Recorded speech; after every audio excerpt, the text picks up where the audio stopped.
Almost every single pay-per-view that has aired this year has had some kind of worth, whether they furthered the storyline, added in some twists and turns, or just overall had great matches.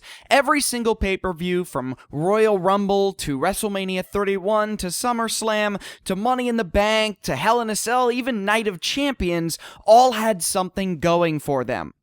Survivor Series had none of these things. Survivor Series is arguably the worst pay-per-view of 2015 so far. It played it completely safe with no unpredictable results. All of the matches, barring the 2 Survivor Series matches they had on, were incredibly short and in fact under 10 minutes, and the ending we saw coming a mile away and did absolutely nothing to further the roster in any way possible. In short, this pay-per-view was the dog's bollocks. It was bad, it was awful, and I wish I never saw it. Ladies and gentlemen, my name is Calcos, and joining me is... A very sad Nikki V MLP. Really? Am I the only one that didn't think this pay-per-view was that shitty? It was bad in every way imaginable. This pay-per-view to me, it was like a kick in the balls. I mean, sure, it felt really bad, but you kind of shrugged it off afterwards. No, I didn't shrug it off. Look, here's the thing. Look at the matches and look at the results. It was like a bad episode of Raw. Okay, that's saying a lot. A lot of people will compare the pay-per-views to an episode of Raw, but this was a bad episode of Raw that I paid money to watch. Here's the thing. There's good pay-per-views from time to time, and there's bad pay-per-views from time to time. I don't think I've been this just plain bored by a pay-per-view in a long time. This was a slog to go through. I had more fun watching the Flintstones WWE movie than I did watching Survivor Series, because at least that was only like 80 minutes. This was like 3 hours of my life out the window. Goodbye. And None of the results were unpredictable at all. Tyler Breeze won. The Faces won both Survivor Series matches. Roman Reigns and Dean Ambrose made it to the finals of the tournament. Paige lost against Charlotte, and Sheamus cashed in after Roman won the championship to make Roman look like a scrappy underdog, despite the fact that he hasn't lost a singles match.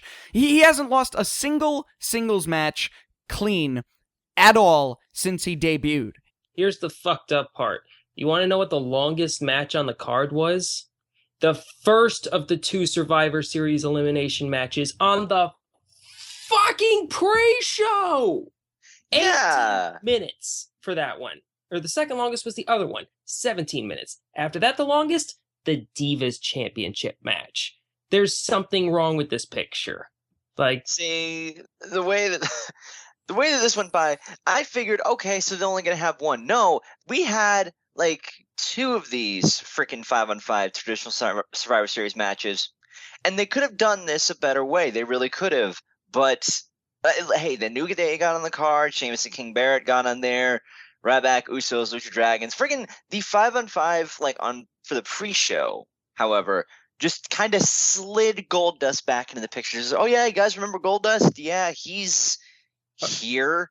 Yeah, that's one of the best parts of the pay-per-view. Goldust is back. No, the best part of the pay-per-view was Xavier Woods' hair. Yes, Granted, yes. I said one of, though. Okay, but that's it. All right, you know what? You know what I find really frustrating about the ending? You know what pisses me off about the ending? It's not the fact that it happened. I knew that Sheamus was gonna cash in and that Roman was going to lose the championship. We all knew that this was going to happen because they wanted to divert attention away from what they want now, and they want to center Roman's rise over WrestleMania. They're centering absolutely everything over WrestleMania, instead of following everything naturally and capitalizing on a guy when he's hot. Everything has to be centered around WrestleMania, which hurts the product in the long run. But you want to know what really pisses me off about the finale? I enjoyed that movie better when it was Daniel Bryan. Oh my god, yes. Yeah. Yes. You showed me that thing, and I'm looking back at that, I'm just like, yeah, this If this is going by the Daniel Bryan storyline, then maybe at least Roman Reigns won't win the Royal Rumble. No, I he will. really hope. All right, I that's really the. hope they're not doing that. This is the only difference. The only difference between those two is the fact that Triple H attacked Daniel Bryan, but this time Roman Reigns attacked Triple H. Maybe it's because Roman realized what Triple H was trying to do because he did it before to Daniel Bryan, but you know what? That is far-reaching, and I can't give creative any credit. Okay? And you know what? Another thing about this pay-per-view, though, that may have really fucked it up, the massive amount of injuries that has happened over the last 6 months may really have hurt the pay-per-view, but at the same time, this is why you build up an entire roster, because if you build up certain select guys and all of a sudden they go missing, well, this is what happens. You're forced to play it safe and wait for the next pay-per-view or two to actually go somewhere. They could have gotten Dean Ambrose to win the championship over Roman and give Roman his first clean loss, but they didn't. They played it completely safe because they didn't know what they were going to do forward. They had no idea. And these people are supposed to be running the biggest, baddest federation on the planet. And they're booking everybody like chumps. Yeah, like this was a thing that came out over the weekend. Like, even the people on the roster are getting absolutely fucking tired of the 50-50 booking. Everyone gets to look average. Like there's absolutely nobody who gets to stand out anymore because people have basically as many wins as they do losses, besides Roman, of course. So everybody gets to look exactly as good as everyone else. And that's also why there's no upper card anymore. Everyone on the roster is a mid-carder. Like, look back at the tournament. The top 4 seeds, the ones that made it to the finals, Roman, Dean, Alberto, Kevin. 3 of those guys are mid-card. 2 of them are holding mid-card titles, and Ambrose is probably going to be going after one of those. So, yeah, he is. They confirmed, well, at least I heard reports that they've confirmed that Ambrose will be facing Kevin Owens for the Intercontinental Championship at TLC. That actually gives me a little bit of hope, because taking the Intercontinental title off of Kevin Owens means there's a good chance they'll push him up the main event. And Kevin Owens is getting a very good push. A very, very, very good push right now. They're doing everything with Kevin Owens correctly. They gave him the NXT championship very early against Sami Zayn. They immediately had him take the Intercontinental Championship off of Ryback, and he's been doing okay with it, but he has it, and that's a good step forward. The problem is the fact that they know that Kevin Owens is great, and they know that they want to make him a main eventer, but their lack of options forced him into the tournament, which means he has now been pinned clean twice as the Intercontinental Champion, both by Roman Reigns and Dean Ambrose, and without losing it. To be fair, the 2 top faces of the company. I know that. I understand that, but at the same time, there was no championship change. So unless they book Kevin Owens to be a big, bad, squashy monster over the next month, TLC, when he drops the title, it's going to be like, eh. And the only time that will ever matter is if he wins the Royal Rumble and goes after the championship, but that is incredibly unlikely. I'd like to see it happen. I know that Triple H and Vince McMahon both have high hopes for Kevin Owens, but the rest of creative and Vince McMahon and Triple H are investing more into Roman Reigns. Everything, like I said at the Survivor Series prediction, everything hinges on Roman Reigns winning the championship at WrestleMania 32 and cementing his quote-unquote legacy. A legacy, mind you, that in as far as singles career goes, has lasted less than 2 fucking years. And on top of that, it's a singles career that very few people are really on board with. Atlanta, Georgia is not what you would call the smarkiest town in the world. Atlanta, but even Georgia... still... Matter of fact, the entire South is basically do territory. Like, they love the faces that the WWE tells them to love. But Roman Reigns got booed out of the building. Roman Reigns left the Phillips Arena to a cascade of boos. People were cheering for Sheamus more. It was absolutely ridiculous. And the WWE basically have acknowledged that they put the title on Sheamus to try and draw heat away from Roman and onto Sheamus. And let me ask the WWE creative something. If you know that your big face is going to be getting these big boos, why aren't you changing something? You also have to take into account there is a positive to this. And we all know that for probably the next few months, it's going to be Sheamus versus Roman Reigns for a while. But here is the good thing about that. There is a good in this.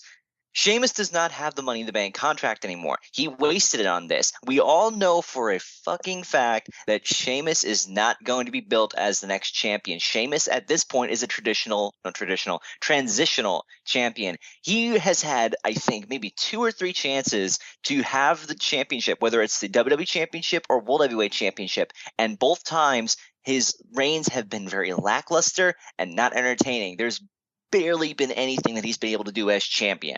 Even when he took it off of Daniel Bryan at WrestleMania, what did you do after that? Like, barely anything. So him being a champion now does not amount to shit. All it is he's a placeholder for whoever gets the title next, which will more than likely be Roman fucking Reigns. Here's the thing, though. There was something on Raw that was kind of interesting about Sheamus, because originally I was just like, God, no, we have entered the darkest timeline. But at the same time, when we saw Sheamus on Raw, he was, for lack of a better word, giddy. Like, he was absolutely ecstatic that he was the WWE champion, and he was like cutting promos on the crowd that was just like, who looks stupid now? And I was just like, you know what? Maybe this guy has more charisma than, like, okay, I'm going to say something a little controversial. Maybe we're a little too hard on Sheamus. Like, most of the heat that he's generated over like the last couple of years has been due to the fact that he's basically been mid-card Irish Cena.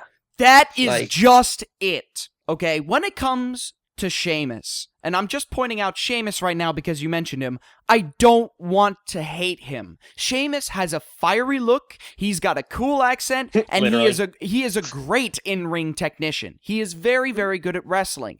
But and WWE keeps booking him like a goddamn two-pump chump. Roman Reigns is the same way. Over the last year since WrestleMania 31, Reigns has gotten so much better in the ring, but WWE refuses to give him a consistent character because instead of booking him as the best Roman Reigns he could be, they're booking him as the best John Cena that he could be. Roman Reigns and John Cena are two different people with very different performing styles. You cannot book Reigns like you would Cena, and because of this, there has been massive character inconsistency. Is he a silent badass? Is he the lovable badass? Is he the emotional underdog? He is none of those three, and all of those three at the same time. There is no consistency when it comes to his character booking, and it hurts him hard in the long run. If they really want him to be the underdog that they so badly want him to be, well, they're gonna need to make him take some losses, rise through the ranks, and finally win the championship. The fact that they've done this so many different times before with so many different people, and it always works out in the end, the fact that they can't do it now just blows my mind. And here's the thing, even just make him look vulnerable once in a while. On the Raw afterwards, the Eurotrash faction got together and are basically now top main heels at the moment. Which are they a faction? I mean, like you have Sheamus interacting with King Barrett. You have Barrett interacting with Rusev. Those three are a somewhat faction. I mean, maybe it's better that way because they seem to work better as a trio. I'm okay with that. Like, it gets more exposure for all three men, and like I don't have a problem with any of those guys. So yeah, fuck it, why not? But all three of them ganged up on Reigns with chairs, no less, and Reigns cleared the ring. He made all of them look like a bunch of idiots. Look at the other famous underdogs from years past. Okay, look at Daniel Bryan. Look at early John Cena. And look at the entire career of Stone Cold Steve Austin from 96 all the way to 2000, or 97, I should say, to 2001. Any one of those guys, all three of those people would have gotten destroyed. People like to look at Steve Austin and say that his character was unrealistic because he was winning all the time. He wasn't. There was a chart that I saw that graphed Stone Cold Steve Austin's wins and losses from 1996 all the way to 2003. That graph was a jagged mountain range. Up, down, up, down, up, down, up, down, up, down. Steve Austin was a great underdog because while he may have succeeded a lot, he also got his shit kicked in all the time. Be it the Authority, be it the APA, be it just some group or some dude just destroyed Steve Austin. But what made Steve Austin compelling is the fact that he always got back at them, not always through violence, but through tomfoolery. Remember the time that Steve Austin poured cement in Vince McMahon's limo? Remember the time that Steve Austin made Mick Foley win the championship just to give Vince McMahon another gray hair? Remember when Steve brought in the Zamboni or the beer truck? Remember all that? Remember when he destroyed the DX Express on his return on SmackDown in the year 2000? Do you remember all of that? He did that, and it took no violence to do any of that. You don't need to beat someone up to make them look like an idiot. All you have to do is something stupid, something to make them look like a fool, and the more ridiculous, the better. See, whenever Dean Ambrose booby-trapped the Money in the Bank briefcase that one time. That was great in that rivalry between Reigns and Ambrose. You know what we haven't been talking about through all this? We haven't even talked about Undertaker's match yet. What is there to talk about? Nikki's right about that. What is there to talk about? All right, Undertaker came out with an admittedly cool as fuck entrance that had screenshots of all of his different character iterations. That he kind of stole from What Culture, but go on. Yeah, that he kind of stole from What Culture, which was, I think What Culture acknowledged that, if I'm not mistaken, which was kind of funny. But, I mean, the Wyatts are no longer a threat, all right? The fact that they carried out Undertaker and Kane and then lose to them is just ridiculous, all right? The Wyatts keep losing on pay-per-views, even though they're made to look out as monsters on pay-per-view. Or on Raw, I should say. I'm sorry. Maybe this is for the best now, because now Undertaker and the Wyatt family are done. No, this is bad. Okay, no, they're not done. Okay, the repercussions of this will be felt because I can't believe in Wyatt anymore. When Wyatt says he's going to suck out someone's soul and he's going to beat them up, I can't believe it because he keeps fucking losing these really important rivalries that he gets in. The fact that 4 people can't beat 2, especially since both of them are over 45 years old and are aging and get gassed after 10 fucking minutes. This is bad, okay? The good part is not that it's over, okay? The good part is that there is no good part. This is destroying Wyatt's personification as the new face of fear. I guess I can see it from that perspective, but maybe now Wyatt should focus on something else, because I don't think him being in this feud is doing anything for him. What would he focus on? Feud. He needs something. He needs something at this point. No, he doesn't just need a feud. Okay, saying that he just needs a feud is like saying that a wrestler needs moves. Okay, Bray Wyatt's entire character is all about the feud. In fact, wrestling is all about the feud. What he needs is to win.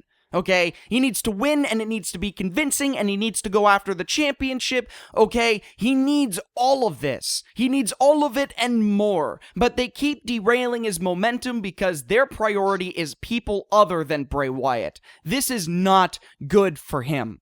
They could have easily fixed this, too, had they made this like a proper elimination match, but the fact that it was a tag team match, the fact that it was settled in about 10 minutes or so, it does not do. I don't think it does anything for Undertaker and Kane either. All it is just like, yay, Taker and Kane won. Yay, now they can move off to do other stuff. But this is all more than likely just building up to whatever Taker does for WrestleMania now. He's going to take a break. He's going to wait until WrestleMania season where he more than likely will face John Cena. Look, at this point, we have so many injured superstars, and at least John Cena isn't injured to the point where he has to miss months for surgery. At least they have John Cena in the on the sidelines right now watching. They have Daniel Bryan, who has not officially been cleared yet, but if they absolutely need him, that would be a good thing to do. They have all these options right now. Undertaker versus John Cena is probably the best, or one of the best things that they can put for WrestleMania 32.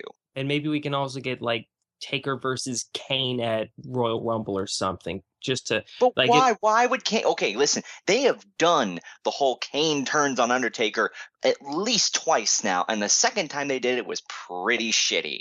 I'm still of the opinion that Taker's retiring. Like, if he's going to face John Cena, and if he's going to take this much time off, like, he's got to know this is the end. And if that's the case, then we got to get one more Taker versus Kane match. Those two are connected at the hip. It's freaking happening. We had a Brothers of Destruction match. That's something we're probably not going to get again at this point. I think for some that'd be good enough. I would really prefer they not repeat Taker versus Kane all over again, especially without Paul Bearer. The only time, I'll give it credit, at least the second time they had Paul Bearer in it, so at least it was a little bit more believable, but there doesn't need to be another Taker versus Kane rivalry. Just put a holographic Paul Bearer in there and we'll be totally fine. Just make it like his ghost or something. Just Maybe at TLC, though, come to think of it, maybe at TLC, what they're trying to build up with now, they're trying to do something with the tag team division now. I see that New Day is the hottest thing they have for the tag team division. Probably, the New Day is probably the best thing in WWE right now, other than Dean Ambrose. You know what's sad about the New Day, though, is the fact that Big E, Xavier, and Kofi Kingston all had to risk their careers just to be able to do what they're doing, when they shouldn't have had to. WWE Creative should have looked at the personalities of these three men and known exactly what they needed to do from the start. They should have said that this is what they need to do right the fuck now, but they didn't, okay? These three guys had to risk everything just to have a small shot at what they're doing now. That shouldn't be how it's going. That's not how this should work. But you know what? Meltzer, and I'm only taking Meltzer's word on this, says from reports that WWE Creative knows exactly what the fuck they're doing. They know how bad it is, but they're laughing at it. Okay, they're laughing at the fact that everybody's being booked like chumps, and all they care about is Roman Reigns. But are they laughing at the fact that their ratings are worse than they were in 1997? I don't know. I mean, this week's Raw rated lower than 3 million viewers for the first time since the 3-hour format was introduced in June of 2012. Okay, that is awful. And the rating went down by 10%. They lost 10% of their viewer base in 1 week after Survivor Series. That is a giant red flag that tells WWE that no one gives a fuck about Roman. No one gives a fuck about Sheamus. No one gives a fuck about the main event scene because they're playing it as safe as possible. There's nothing interesting going on, okay? Look at this. End of Hell in a Cell. Brock Lesnar and Undertaker have an incredibly brutal Hell in a Cell match, and Wyatt comes out, beats the shit out of Undertaker, and takes him out. Ratings go up. Night of Champions, Masked King comes out and stops Sheamus from cashing in Money in the Bank, but powerbombs Seth Rollins anyway. Tombstones him, in fact. That's interesting. Ratings go up. Okay, ratings follow pay-per-view performance and booking. If something cool happens on the pay-per-view, the ratings will go up the following night. Look at last year's Survivor Series. Ratings went from 3.5 million to 4 million viewers after Sting debuted. That is a, 20% increase over that, actually. 23... What is it? That's like 1/6 more viewers than was previous. And that happened because the pay-per-view following, specifically the main event segment, was unbelievably great. That is what increases ratings. But when you play it safe, and when you don't know what to do, and it's obvious that you don't know what to do, the ratings will decline because no one is going to give a shit. Well, here's the thing. They're panicking right now. I can understand at least why they're panicking at this point, because their best guys are dropping like fucking flies. Cesaro, Orton, Bryan, Cena, everybody is dropping. Everybody's getting injured left and fucking right.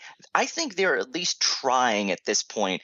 But with this, I have a theory in my head that whatever they're trying to do here, there is at least some point to it. No, there isn't. There is no point, because they're paying for their repercussions of the last 3 years of shit fuck booking. They if they booked well and they booked everybody like a legit contender, this would not be happening because they could interchange anybody with anybody and make it work. This is why the Attitude Era worked so well. All right, the Hardcore Championship didn't really mean anything. All of a sudden, Pat Patterson and what's his face have an evening gown match on King of the Ring, and it was awful. But then Hardcore Holly comes in, not Hardcore Holly, but Crash Holly comes in and takes the Hardcore Championship and elevates that fucker to a status that made it really fucking interesting.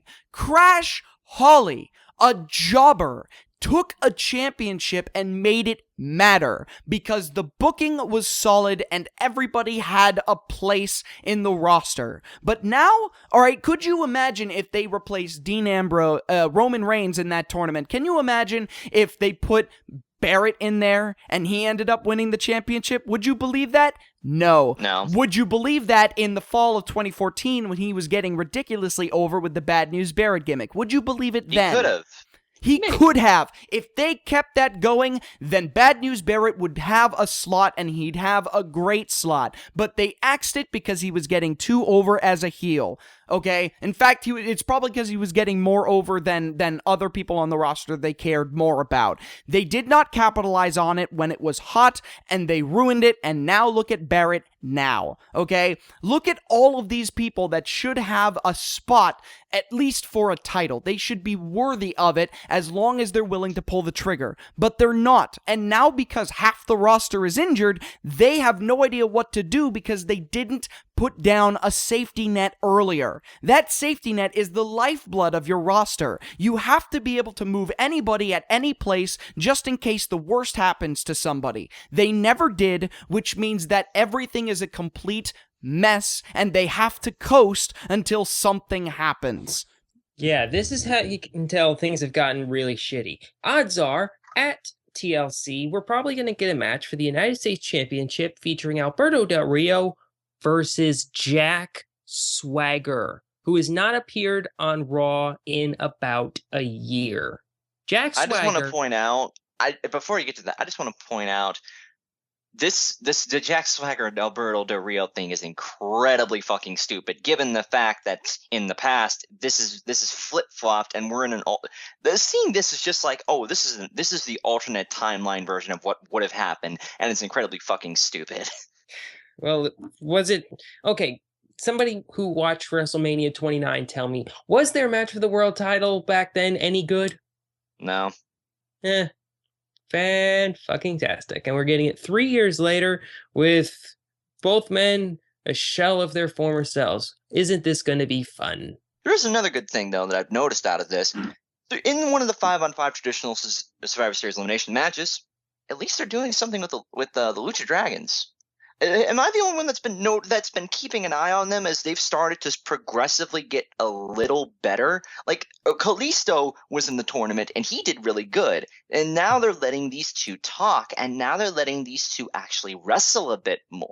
That to me is a clue. That to me is a little bit of a hint, because I think these two should get a shot at the title.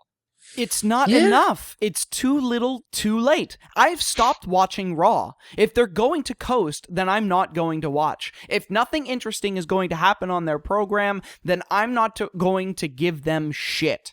Okay, it's too little, too late. This kind of shit should have happened a long time ago. They have fucking 5 hours of programming each week. There is no reason why their entire roster shouldn't be stacked from top to bottom with main event level superstars. But it's not. And this is hilarious because of two things that I find just ridiculously ironic about how bad the product is at this very moment. One, they have the best roster that they've ever had. Every single person currently on their roster is great at wrestling. Every single one of them is great at wrestling, including the women, with exceptions, of course, but like 95% of the roster, they're all fucking great. You name a wrestler, and they all have something about them that makes them awesome. But of course, I've already mentioned before, we've got a roster of mid-carders, like Nikki said, all right, and there's nothing going on. Two, right now, because of the CM Punk and Daniel Bryan rises to prominence from 2011 all the way to now, people are more and more willing to give wrestling another shot. I've seen this happen with more and more of my friends where they're getting into wrestling. All right, you saw Gabe. He started watching at SummerSlam. He liked what he saw when he was there, and he was willing to give more effort into watching it. Now he's a super fan. Okay, people are more willing to give wrestling a shot, but they're not, because they watch one episode of Raw or they watch one pay-per-view and they think it's boring, because it is. Nothing interesting has happened because they're not willing to pull the trigger on guys who deserve it, and they're not willing to give people's as fan favorites a shot at glory, okay? They're acting as though everyone's favorite should be Roman Reigns, just like everyone's favorite should be John Cena, and it doesn't work, okay? It doesn't work. This is why you need to rotate. This is why you need everyone to have worth. So that way, even if you don't like the main eventer that has the championship, well, guess what? Kevin Owens has the Intercontinental Championship. You like Kevin Owens? Fuck yeah, here's a taste of Kevin Owens. This should be the same with everybody, like Adam Rose, Heath Slater, Fandango, Jack Swagger, all of the notorious jobbers. They should all have worth beyond just being punching bags for the rest of the roster to wail upon. How about we end this on a positive note? Let's pretend that Sunday happened differently. Let's pretend that they actually hyped up the 5-on-5 match. Believe me, I've wanted to. Let's pretend in a perfect world that Dean Ambrose won. Clean. Okay.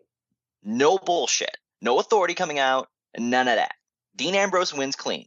Would this put things back in the right direction? See, what you're saying right now, all you're doing is dreaming, okay? You can dream and you can hope and you can wish all you want, but at the end of the day, you have to face stone cold reality that that's not what's happening. And all it does is create delusion within the fan base. And they know this. WWE plays us for a fiddle, like when they pushed Dean Ambrose back in the spring and summer of this year, and then all of a sudden, it's gone. It's over, like a snap of a finger. Okay, they do this all the time to try and keep us invested, even though we should know damn well that nothing's going to happen. All it is pipe dreams. I was just posing a hypothetical discussion question, that's all. But all it is hypothetical. Again, I want that to be real, okay? It doesn't matter if it's real, okay? Like CM Punk said in his pipe bomb tune, you should know what I'm talking about. Yes, the only I know what you're thing talking that's about. real is me. To answer your question, yes, things would be different because they would have demonstrated that the WWE is willing to try new things and try to put other people besides Roman Reigns over. But no, they didn't. So, fuck. We have Sheamus as champion. Rusev and Barrett might be in his corner, and he's going to be feuding with Roman for a while. Maybe we'll get a match between Roman and Triple H at Royal Rumble. Who knows? And at this point, be a good fucking match. who cares? Here's two things that I know for a fact. Here are two stone. Okay, you want to talk stone cold reality? Here are two stone cold facts that are going to be happening within the next upcoming months. One, Sheamus versus Roman Reigns at TLC. Sheamus is winning that, no freaking question. He has two guys to help him out. It is a TLC match. Reigns can still lose that. He is going to get screwed at TLC. That is a stone cold fact. Stone cold fact number two. At some point, we are going to get Roman Reigns versus Triple H. They laid down the seeds for that a while ago, and it is more than likely going to happen. Whether or not Triple H wins that or not, we don't know, but that is going to happen.